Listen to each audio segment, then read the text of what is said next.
Brew Strong is brought to you by Blickman Engineering, home of the Riptide. Visit them online at blickmanengineering.com.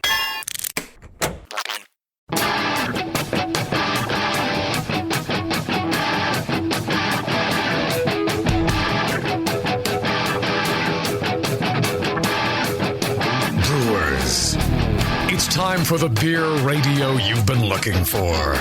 This is the show that dispels myths, tackles the toughest topics, and makes no apologies for geeking out on beer. Hosted by two guys that drink before they think, Jamil Zainasheff and John Palmer. This is Brew Strong.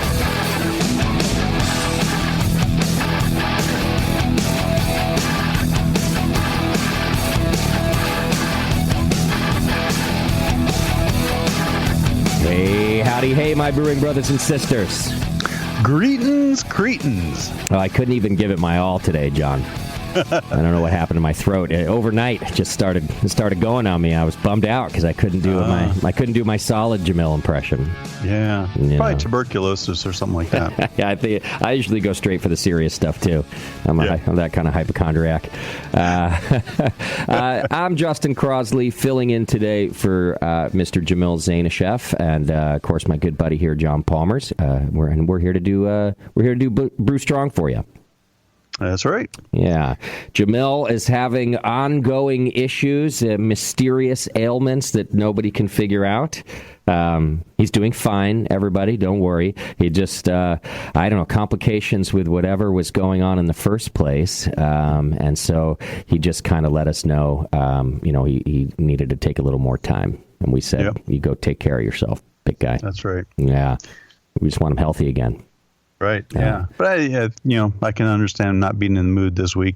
Yeah. He's between appointments and keeping the brewery running and everything. Sure. Well, and he takes this stuff very seriously, so he doesn't want to come in here all lethargic or bumming out or anything else. He wants to come in here with the usual energy that you all expect from him. So that's right. Yeah. So we just said, hey. Palmer and I, we're going to take care of this. We got you. We got his back for a little while. Yep. But I'm sure he'll be back soon. In the meantime, we should probably thank Mr. John Blickman over at Blickman Engineering for supporting this show all of these years. God, we love that guy. He's our guy. Good friend. Yep. Yeah. You haven't gone sniper shooting with him, have you, John? I haven't. No. Mm-hmm. I know that him and our other friend Brad Smith were going to sniper school last time I talked to him. Yeah. They have a good time doing those, and I forget the name of the camp. It's some pistol shooting camp in Arizona where they get to, do scenarios and clear rooms and, pretend they're part of a special ops team. Right. It does sound like, I make fun of them for it, but it does sound like an awful lot of fun. Yeah. It's one of those things, where you kind of like, yeah, I'd do it. Yeah. I don't know if I want to really spend the money for it, but I'd do it. Exactly, yeah. Well, head on over to blickmanengineering.com, and you can check out all of their wonderful products, including their Anvil line of products, which were designed with John Palmer here, too. So go check it all out. All right. On today's program, we are going to be speaking about brewing with oats and wheat and rye and even a bit of torrefied rice. Mm-hmm. Yeah. We've done an adjunct show here on Brew Strong before, and so we are going to cover a little bit about how to brew with adjuncts right now. But we're then going to focus in on these things and probably to kind of hone in on how they can be used in hazy beers. Right, John? Yeah. A good friend of mine is going to join us on the show and talk about the beers he makes. And a great portion of them are hazy IPAs. So, in Jamil's absence, we have yet another brewer here to give us some of the inside practical info on brewing with these grains. That's right. Mr. Kip Barnes, who's the brewmaster and founder of Los Angeles Ale Works in Hawthorne, California, will be joining us momentarily to talk about this stuff. So now, if you want a full rundown on brewing with adjuncts, you can go back to our May 2018 show. If you just go to thebrewingnetwork.com, there's a search field, and you can punch in adjuncts. And every show we've ever done that covers adjuncts will pop up there. But probably the first one on the list will be the Brew Strong episode. And that'll really dive into the different types of adjuncts and how to brew with them. But, John, why don't we just cover some of the key points right now about brewing with adjuncts? Sure. Well, there's two types of adjuncts. There's starch adjuncts, and then there's refined sugars. And today we're going to be focusing on our starch adjuncts, and these come from cereal grains other than malted barley. Now, malted wheat is a malt, so that's technically not an adjunct. But flaked wheat, flaked rye, oats, all of these cereals are considered adjuncts, and they need to be mashed. And prior to being mashing, they also need to be gelatinized or gelatinized, however you want to pronounce it.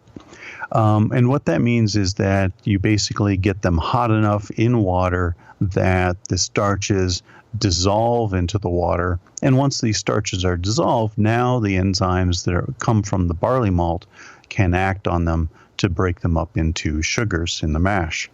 But gelatinization depends on temperature and also on the variety of the cereal you're talking about.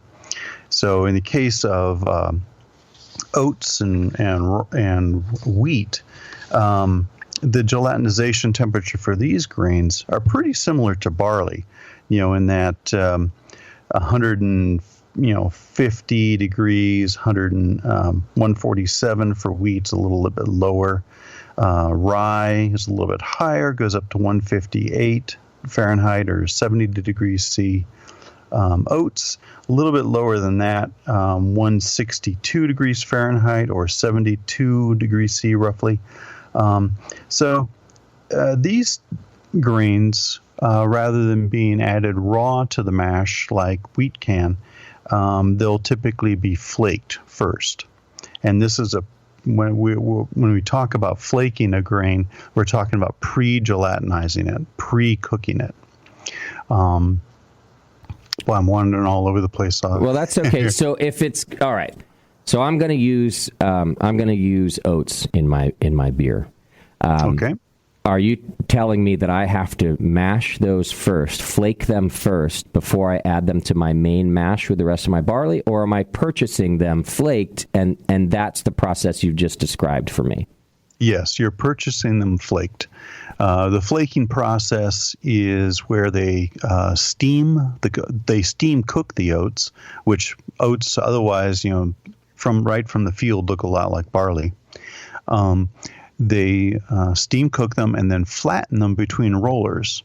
And in flattening them, that gives the flake, or the oat that much more surface area that allows it to hydrate faster in the mash and be converted more easily. Okay. So if you think about oatmeal, that you have for breakfast, yep, you'll often buy steel cut oats, and you have to boil those puppies for like 20 minutes before they get soft enough to chew. The flaking process pre-cooks them, flattens them out, makes them a lot more friable, as we say, and a lot quicker to dissolve in the mash. Okay. So I purchase them this way, and now I add them to my mash as normal with the rest of my grains. But you did just describe several different temperatures. So do I have to then do steps in my mash, or was this already done in the gelatinization process as well? That was already done as part of the gelatinization. Okay. So yeah, these different grains have different gelatinization temperatures. Barley, of course, is our gold standard, and its gelatinization temperature finishes right about 150 degrees Fahrenheit.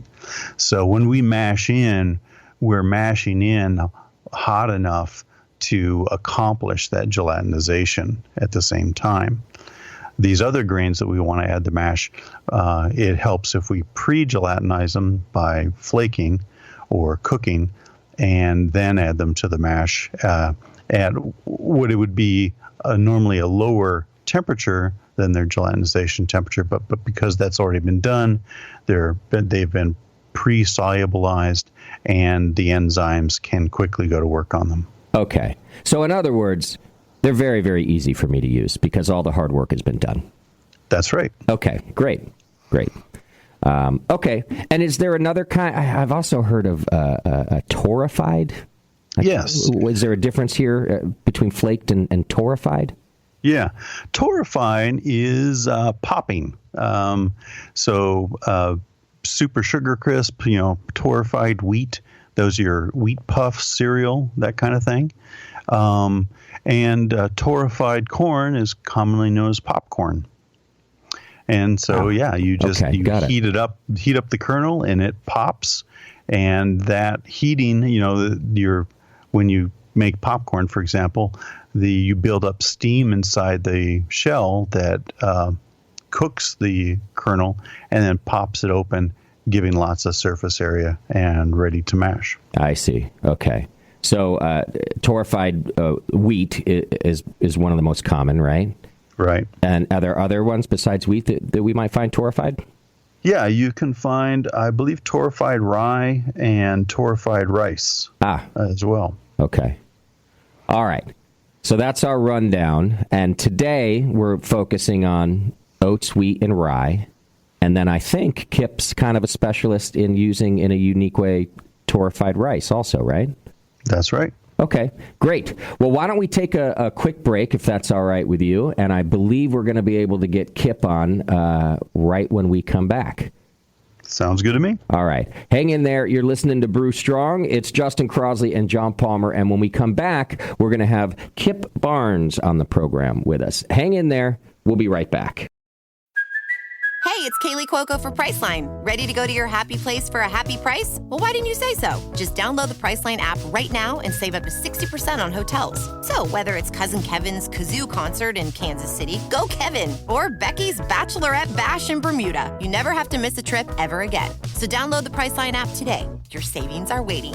Go to your happy place for a happy price. Go to your happy price, Priceline. Are you looking for a simple brewing system that's great for all grain brewing, but everything on the market seems to be full of compromises? Blickman Engineering has the answer. The Blickman Brew Easy All Grain Brewing System. The Brew Easy is a complete system with easy upgrades and a beautiful compact design, perfect for any size brewing location. At its core, the Brew Easy is built on two gorgeous Blickman Boilermaker brew kettles, a high-temperature March pump, and either a top-tier gas burner or the new Boil Coil electric heater. The Brew Easy adapter lid allows the pots to stack on top of each other, forming an efficient, strong, and compact brewing setup that comes in 5, 10, and 20-gallon batch sizes. Upgrade your Brew Easy system with full automated control by adding a Blickman Tower of Power temp controller, and make moving around easy with the Blickman Kettle Cart. The Brew Easy is modular. If you already own a Boilermaker kettle, you can build your Brew Easy by purchasing just the modules you need. The new Brew Easy all-grain brewing system. See it today at BlickmanEngineering.com and brew with Blickman quality on your new Brew Easy.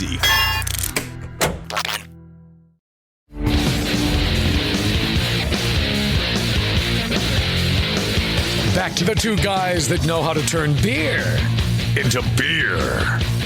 This is Brew Strong. That's right. Welcome back to the show. You are listening to Brew Strong. I'm Justin Crosley, filling in for Jamil Zainasheff. John Palmer, of course, is here. And we are talking about brewing with oats, wheat, rye, and a little torrefied rice. And joining us right now is Mr. Kip Barnes, who's the founder and brewmaster at Los Angeles Ale Works in Hawthorne, California. Welcome to the show, Kip. Hey, thanks for having me. It's great that you made time to do this with us, because John tells me you've got some interesting and unique ways of using some of these adjuncts we're talking about. So we appreciate your time. No problem. So great to have you on. John, where do you want to start with Kip? Well, Kip, why don't you tell us a little bit about LA Ale Works and your path along craft brewing? For sure, yeah. My so I'm a home brewer. I started home brewing in about 2009 with a college friend of mine, and like a lot of home brewers, your first brew leads to the dream of opening up a brewery, which for me took quite a long time. Sometimes some people it takes a little bit longer, but we kind of planned on making lots of different beer styles, and we opened up our brewery in Hawthorne at the beginning of 2017, and we have a tasting room and a outdoor patio, and we've got about 25 different beers on tap that we all make, and we make here in house, all with the proper yeast strains, and as close to the methods as we can get, which makes it a little hard to manage all that yeast. But we do a lot of different styles, and we like to use a lot of these adjuncts in our beers, mainly just because they're fun to play around with, and oftentimes they add some pretty cool flavors. Excellent. I don't envy you the task of all of those beers and all that yeast, though.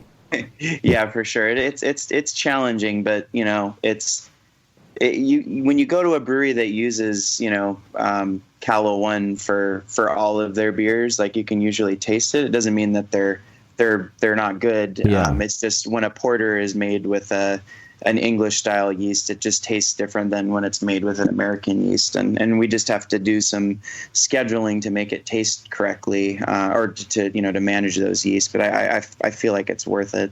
I think you're right, and I would go as far, I think you'd agree, to say it doesn't just taste different. The subtleties that can add just makes it taste better. To me, I can just tell a quality difference, too, when you start to notice nuances instead of just, this is a porter. Totally agree. And breweries are so focused on educating consumers, and when you are trying to educate somebody on a new style, especially something that they maybe haven't had before because they're coming off of macro beer, I feel like it's really important to try to do your best to have it be as maybe not as traditional as possible, but as like specific to the style, so that they can learn about it and know what they're ordering when they start going on their beer. Sure. And I have to comment too. This is just sort of on the on your business itself and kind of the marketing side. I have to give you props that you got Los Angeles Ale Works as a name. Yeah. I mean, I think we've talked here on the Brewing Network. Surprisingly, especially with the population, the Los Angeles area was kind of slow to the craft beer boom, right? So do you feel like that's how you lucked out and were able to get such a great name? Yeah, I don't know. Like trademarking is so complicated, and it's specifically when it's focused on a region, that's usually like a big no-no. And we did have to argue with the trademark person that was assigned to our application, but I don't know how. Yeah, California Pizza Kitchen, I think, had a harder time. Right. Yeah, and they have tons and tons of money, but we somehow were able to make it work. Just out of curiosity, because I deal with this trademark stuff all the time, is the problem actually trademarking the name, or was your attorney more concerned that you wouldn't be able to defend the name from everyone else using Los Angeles in theirs? Yeah, I can't remember what the main reason was. I think it has a little bit of column A and B. I mean, when it's associated to a city or a state, there's always just likelihood of confusion because it's a word that gets used so often. Right. But I think for us it was I'm not really sure. I mean, we don't have to defend it because our trademark, it's so specific, and that was what our argument was. It's like, right. The trademark is for Los Angeles Ale Works, not Los Angeles and then Ale Works. Understood. Yeah. Well, it's a very memorable name. So, listeners, when you're in the LA area next time, you now know to go to Los Angeles Ale Works over in Hawthorne.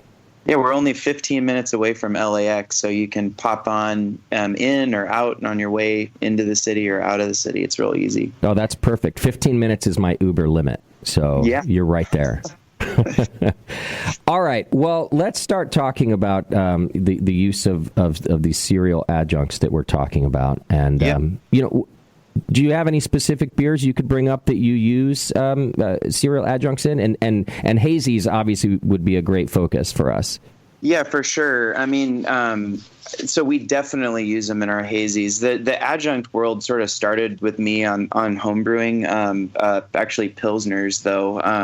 I use a Chinese black rice in a Pilsner, and I thought it, I was reading Randy Mosier's Radical Brewing, and he talks about all these different grains and things that you can use. And that kind of got me on the path of using sort of like these raw grains on the homebrew scale. So I used a lot of these adjuncts. But as soon as we made our way to the commercial scale, pre-cooking, 150 pounds of rice gets really, really complicated. So we had to like figure out these different, different ingredients like torrefied ingredients, torrefied rice. But for the hazy beers that we make, I remember when we first started making our hazy beers, we were not using flaked rye. We were using malted wheat or malted rye, or obviously barley too. But we've found, just in terms of the haze retention, that these flaked grains do a lot better job of introducing like sort of this long-lasting haze, long-lasting starch, just like a better look to the beer, or at least what customers that are buying these beers are looking for. Okay. And you mentioned starch. Is that essentially what we're looking for, and what I'm seeing in a hazy beer is starches in solution? Yeah, no.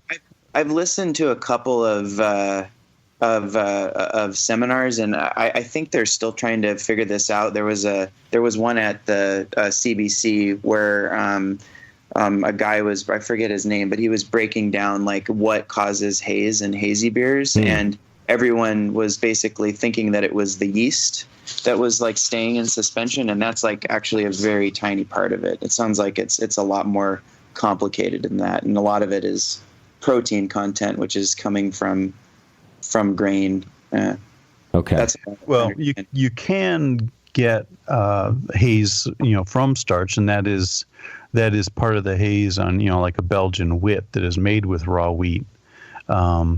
But in the case of most hazy IPAs, where brewers are using malted wheat, flaked oats, or wheat malt or oat malt, such as what's that one called? Golden Naked Oats. Yeah, the Golden Naked Oats.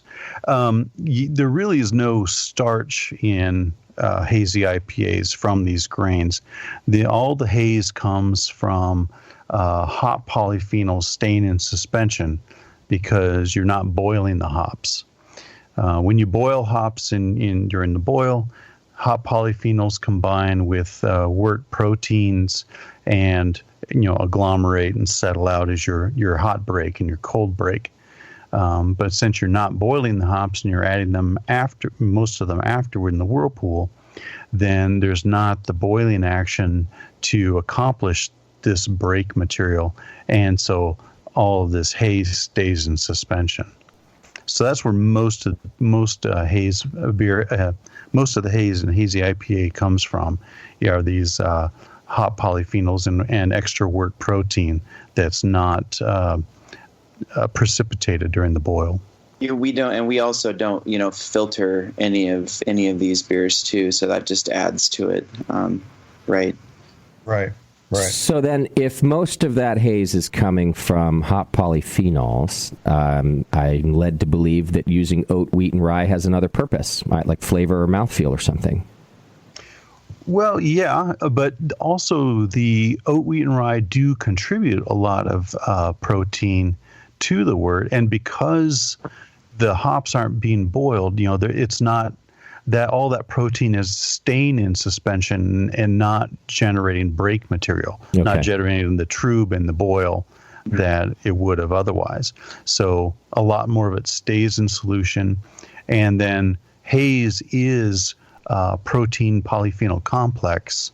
Then it becomes a question of is that complex big enough and heavy enough to settle out? And in the case of the hazy IPAs, it's not. It just stays in suspension. I see. quite a period of time.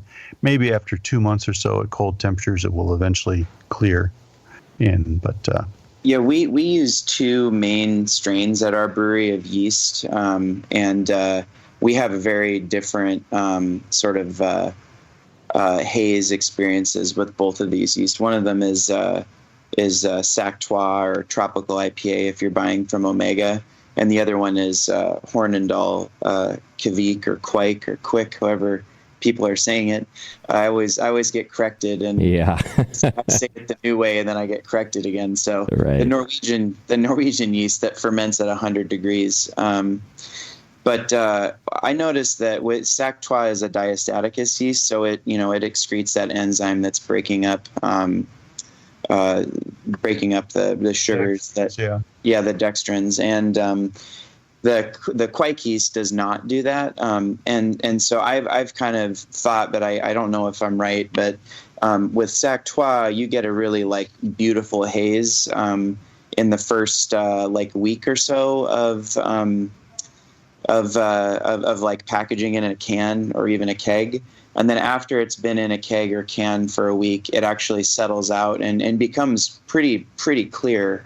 So we recommend that people like put their cans upside down or people put the kegs upside down if they're serving them at bars, kind of like Allagash does for Allagash White. Right.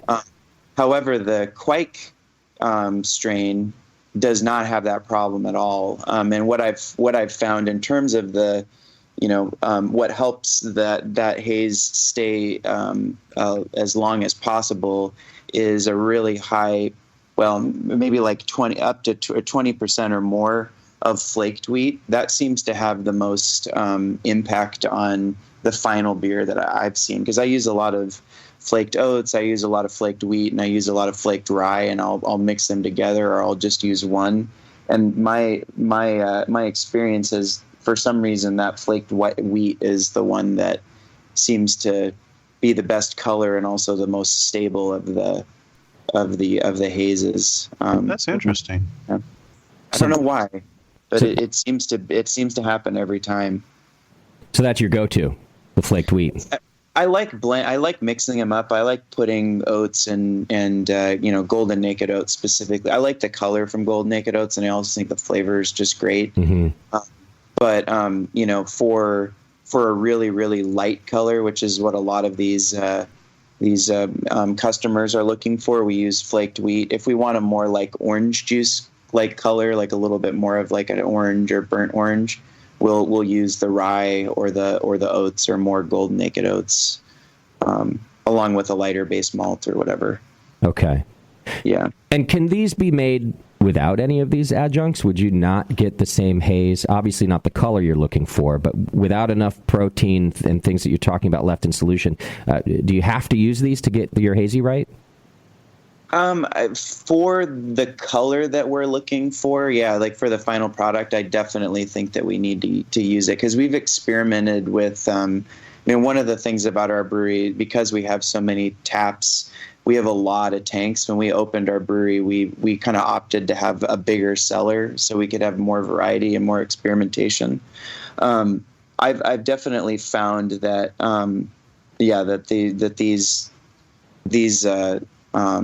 these adjuncts are a big part of at least the process to getting to the haze. I mean, obviously the dry hopping is, it's that's an important aspect. Yeah. It's so intense. I mean, it's just like, I go from a Pilsner where I'm like, throwing in like 2 pounds of hops, and then I'm like, throwing in 88 pounds of or 160 pounds of hops into this other beer. And I'm just like, oh my God. Right. It's the difference between throwing your wallet in and throwing your bank account in, really. Exactly. Those are scary days in the brew house. But I mean, if you look at these classic styles like wit beer or Hefeweizen, I mean, they're really high percentage of wheat. And this last Hefeweizen we did, I tried, instead of using all malted wheat, I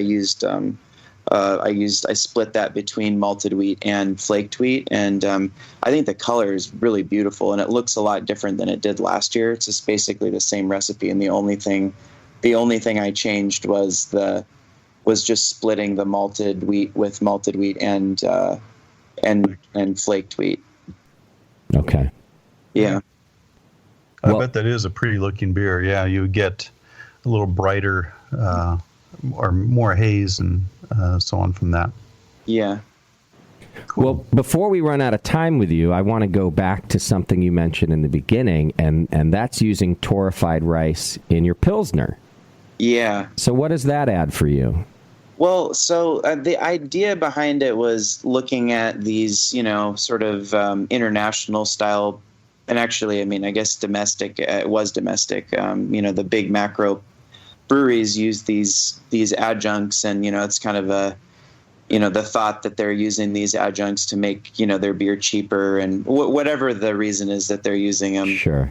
The result is, drying the beer out and making them more crisp and lightening the body and doing all these things. But typically when you're using a rice syrup or even some varieties of flaked rice, you're not really getting any sort of flavor contribution, at least that I can taste. And so when we make beer, we really want people to know why we use something. And if I'm trying to make a Kirin clone, I wouldn't, worry about this, but that's not what we're doing. So we use BSG actually sells this really awesome torrefied puffed jasmine rice. And it has this amazing flavor to it. It's super nutty. I mean, it's just like jasmine rice that you would make at home, except it's torrefied, and which makes it way easier to use in a commercial brewery. But we use that in our Pilsner. It's called Palmera Pils, and it's about 20% of this jasmine rice, and it's a really crisp beer. It has a little bit of a nutty finish from the rice if your palate is trained enough to taste it. But we also we have 3 beers that we make with rice in it that are in the lager family. We have a beer called Dead Cowboy, which is a red rice lager. So we use the torrefied red Kalasari rice from BSG, and then we make this Forbidden Pils, which is a pilsner with this puffed black Chinese rice, which is actually not on the market yet. It's something that we've been experimenting with, and I think we're the first brewery to use this product, and I'm really hoping that we can get it into the market so other people can use it, because it's really, really cool, and it adds a significant amount of color and flavor, and it's also kind of it's a really interesting ingredient, because typically when people are using rice in beer, they're using polished rice that doesn't have a hull or doesn't have the bran on the outside, because the bran has a lot of vitamins and minerals, which may not be good in a German beer because it gives the yeast the wrong types of nutrients that will affect flavor. But the black rice has the full bran on it, so it has a lot of manganese in it and other things, and the end result is very, very unique and it's pretty cool. Yeah. Wait, I get excited about it. And so the Forbidden Pils is a black Pilsner? Because you did say it contributes a lot of color. So yeah, Forbidden Pils, it ends up being kind of like a rosy Pilsner, because the component that makes that rice purple is anthocyanin, and it's also really heavy. So after fermentation and lagering, most of the color drops out. But when I made it on the homebrew scale and it was smaller, the head was actually a cotton candy pink, and the beer looked just like a slightly darker Pilsner. Wow. And that was super cool, but I haven't been able to recreate it on the commercial. Oh, no. If it's horrified or not, but I still want to try this beer so bad. It's so unique. Yeah, it's really cool. It's kind of like it tastes kind of like a cross between like a Pilsner and sake and like mochi, crisp mochi crackers. Like, it has a really cool flavor to it. It was very popular. So especially with you sort of describing at first that American light lagers use rice as an adjunct, and then you describe that flavor, I can see that being like a really unique hybrid. Not quite all of the flavor, or at least the same flavor as an all malt Pils, but certainly more so like a sake than an American light lager. Yeah. It kind of blends that line, and it gets, it starts to become like just a little bit more unique. And we make Palmera Pils is very the main is one of our main beers, and that's the jasmine rice lager. And for people that are coming in looking for like a light beer, like that's what we give them, and they're very happy with it.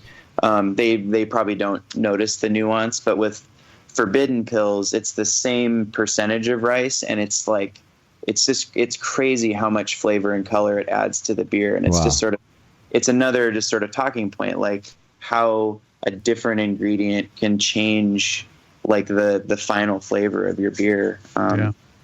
Yeah. Do you clarify all these Pilsners? Yeah, we use Biofine. Okay. Typically, we're getting a centrifuge, but we don't have it yet. Okay. Yeah. And the Dead Cowboy you mentioned with red rice, does that also have a color difference? Yeah, that one's a little different because its base malt is not a Pilsner malt. We actually use Best Malt Red X, which I think is just a really cool malt for anybody that hasn't used it yet. It's it has the color and the flavor of like a crystal malt, but it's like almost 100%, or it's very, very highly fermentable. Okay. So you can use it up to 100% of your grist, and you can get like a normal beer out of it. Wow.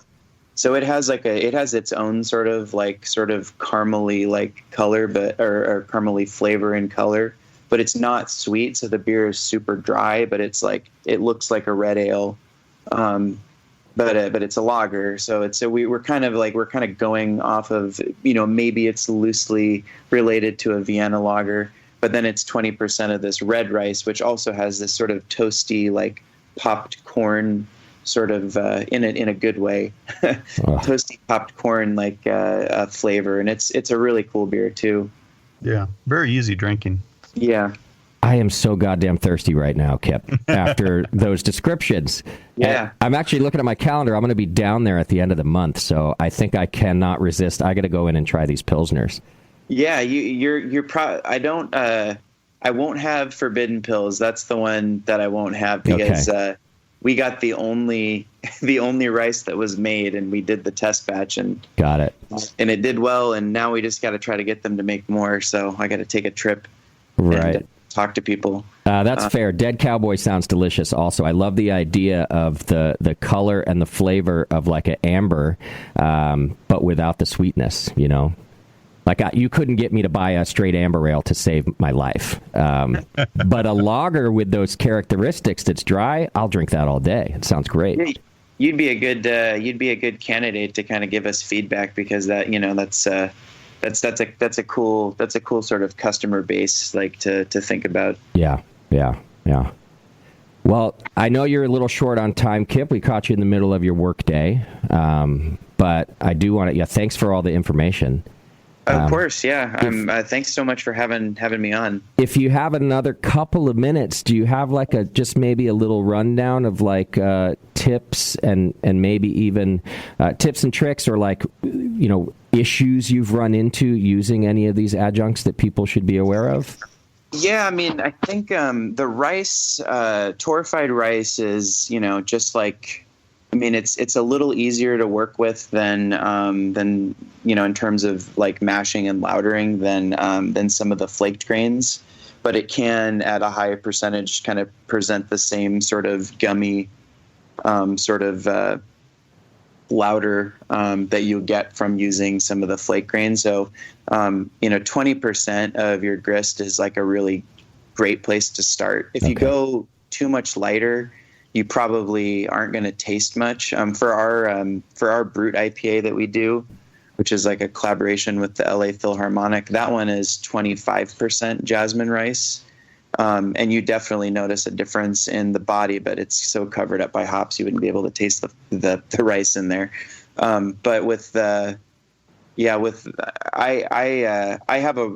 a very sort of, our brew house makes a lot of like very like rustic beer. Our lauter is always like tough when we use a lot of these grains or these adjuncts, and we use a lot of them.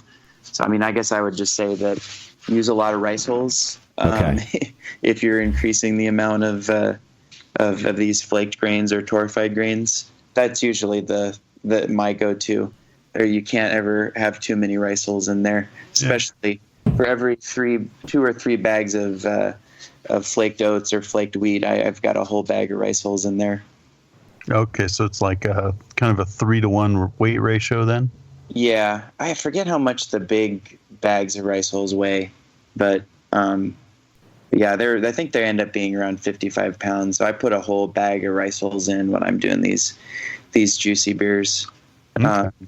Okay. And I'll do the same thing with maybe I'll do like half that for our Palmera pills. We don't really have as much of a problem with the jasmine rice or the red rice. If we go over that for some of the more experimental rice beers, we might run into an issue. Yeah, but rice doesn't have the protein that the oats and wheat and rye do. So that's probably the big difference in lauderability there. Yeah.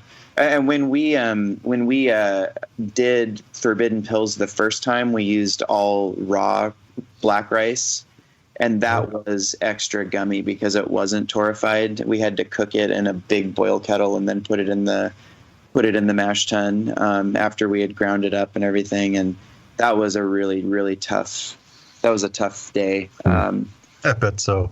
Yeah, it was still worth it.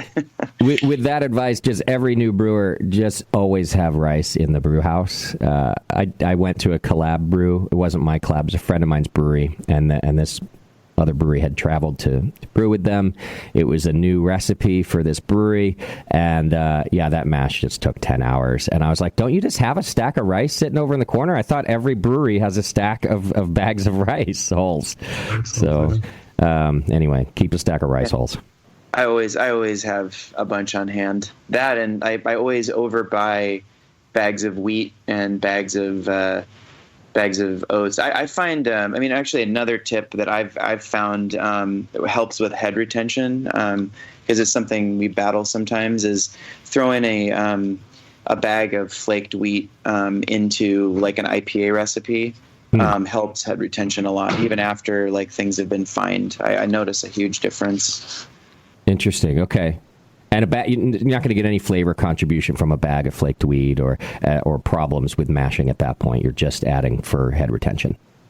Yeah, you might get a little bit of flavor. I mean, it changes the body. I mean, everything you add in there changes a little bit. A bag can be. I mean, we're a 10-barrel brewery, so a bag can be impactful. I mean, if you're brewing on a huge system, right. maybe not so much. Okay.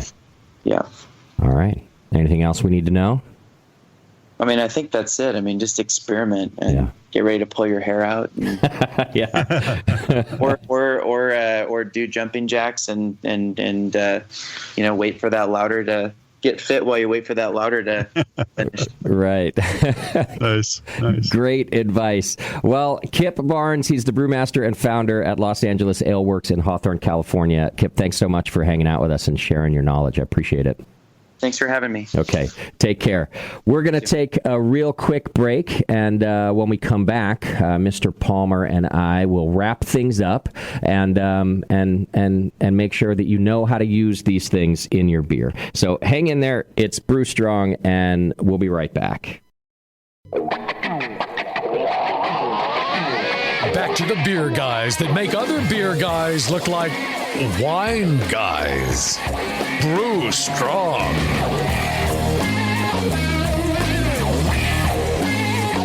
All right, welcome back to the program. Thanks so much for hanging out with us. And thanks to Kip Barnes from Los Angeles Ale Works. That was some good info, John. Yeah, I had a chance to visit with him while we were up in Yakima last week. And we of course, he and I got to talking about water, so I popped down earlier this week, or I guess this past weekend, and we did a little water testing and so on. Nice. But I started trying all his different beers with these different adjuncts, like the Dead Cowboy, red lager, and the Palmera pills, rice, jasmine rice lager, just exceptionally fine beers. Great. Really great flavors, and so as we were talking about what we're gonna do for this show, it's like, these adjuncts, they really do add a lot of key flavors that you don't get from barley alone. Mm-hmm. I remember a show last year. Jamil and I were talking about IPAs, or maybe we're just doing a general Q&A show. And a person asked, how can we get American Two-Row to brew, a real West Coast IPA? And it kind of made us laugh because, honestly, American Two-Row is about the blandest base malt you can find. Yeah. Yeah. We're all trying to get a hold of Wireman Pale or Maris Otter Pale Ale or these other more interesting base malts. Right. But actually to make so if you take a pale ale malt that has some actual malt flavor to it, but you want to make it more neutral like American Two-Row, you can add wheat malt, and the wheat doesn't have the same malty flavor that barley does, so it helps dilute that. And I've frequently used 10-20% of wheat malt in some of my IPA recipes over the years, both for better head retention, but it also kind of makes that beer lighter and a little bit drier tasting because it doesn't have the barley sweetness that you get from an all malt beer at around, say, 1050, 1060 OG. Got it. Okay. Well, that's good advice too. Stay away from that all bland American Two-Row. Yeah. Every ingredient has its place. And sure. When we're talking about these hazy IPAs, they really do. As people say, it's unfortunate that they're labeled with IPA because they really are their own style. Yeah. And it's the wheat, it's the oats, and in Kip's case, he uses some rye as well, which I've always loved rye IPAs. Mm-hmm. Always seems to add some real interesting flavor. Me too. To the beers. Yeah. So yeah, experiment with these adjuncts, and I think you'll find as a brewer that they'll add a lot of flavor to your beer as well. Okay. And it sounds like these are kind of the main takeaways, from Kip with us, is that, as he said at the very end, experiment. Don't shy away from some of these adjuncts. Make sure you have some rice hulls around as you're doing it. And look for even new ones like he's done with red rice, and then got to experiment with this black rice. Get in there and play with it. Yeah, that's really exciting. It's nice that BSG, is stocking these things and bringing them in. I know every year we go to the Craft Brewers Conference, and all the different maltsters are introducing new products, and it is fun to experiment. Absolutely. All right, well, that's going to about do it for us today, right, John? Yeah, I think so. In our next episode, coming up shortly in your podcast feed, we're going to be talking about off flavors with our friend Brian Scharr, who is a master BJCP judge. Actually, he's like a super grandmaster or something. I forget. He's a very good judge. He is, and John and he are going to walk us through some of the more common off flavors in your beer, and then hopefully, John, you'll help us avoid them too. Yeah, that's the general idea. Right. All right. Well, thanks for hanging out with us, everybody, here on Brew Strong. Jamil Zainasheff will be back in future episodes. Don't you worry. We're just letting him heal up a little bit. So more Brew Strong to come. Thanks again to Kip Barnes. Check out Los Angeles Ale Works, and I'm going to go down there and try that beer out, John. I don't think I can resist. It just sounds so good. All right. Yeah. We'll go. All right, Mr. Palmer. Thank you, sir. Brew Strong, everyone. Brew Strong.